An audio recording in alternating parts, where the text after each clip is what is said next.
বিশালকায় এক একটি ট্রাক ঢুকছে স্টেডিয়ামের ভেতর। প্রতিটি ট্রাকে রয়েছে বিশেষ প্রক্রিয়ায় তৈরি ঘাসের রোল।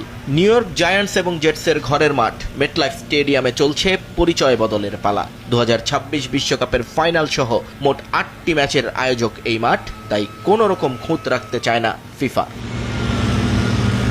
কাজটা মোটেও সহজ নয়। প্রায় 18 ইঞ্চি থেকে 24 ইঞ্চি বালুর স্তরের ওপর বেছানো হচ্ছে বিশেষ পার্মাভয়েড কাপড়। এরপর ভ্যাকিউম এবং ভেন্টিলেশন লেয়ারের উপর ধাপে ধাপে বসবে প্রাকৃতিক ঘাস।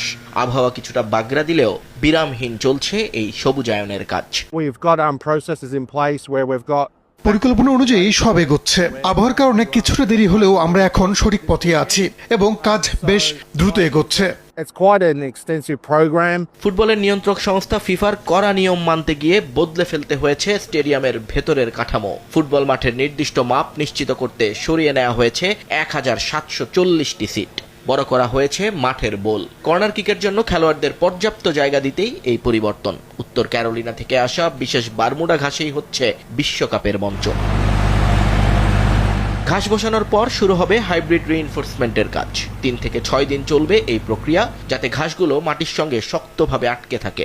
আবহাওয়া একটু উষ্ণ হওয়ার অপেক্ষায় আছেন বিশেষজ্ঞরা, যাতে ঘাসের স্বাভাবিক বৃদ্ধি ত্বরান্বিত হয়। We were very lucky that MetLife আমরা ভাগ্যবান যে NFL মৌসুম শেষ হওয়ার পর মেটলাইফ স্টেডিয়াম কর্তৃপক্ষ আমাদের যথেষ্ট সময় দিয়েছে। তারা আমাদের উপর বিনিয়োগ করেছে যাতে আমরা সিট সরানো, মাঠ বড় করা এবং প্রয়োজনীয় অবকাঠামো তৈরির কাজ নিখুঁতভাবে করতে পারি।